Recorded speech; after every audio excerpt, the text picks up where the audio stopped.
هنعمل مكشوفة اللي ب675 بطريقتي سهلة جدا، ويلا بينا على طول نشوف هنعملها ازاي. اول حاجة جبت نص كيلو كنافة، والكنافة هنا لازم تكون متفرزنة قبلها بيوم. طلعتها فركتها، حطيت عليها نص كوباية من السمنة تزيد معلقة، وبعد كده رفعتها على النار، خدت لون حلو معايا. ابتديت ان انا احط عليها نص كوباية من السيرب، وبعد كده سكنتها في البولة بتاعتي. البولة قطرها 22 سنتي.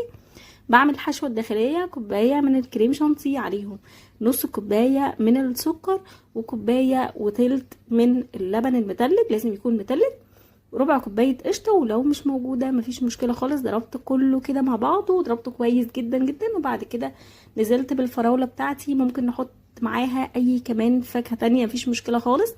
بس كده ابتديت ان انا احطها في البولة، وحطيت مكسرات كده، شوية مكسرات، وبعد كده الكنافة فوق خالص وعلى التلاجة، وبس كده.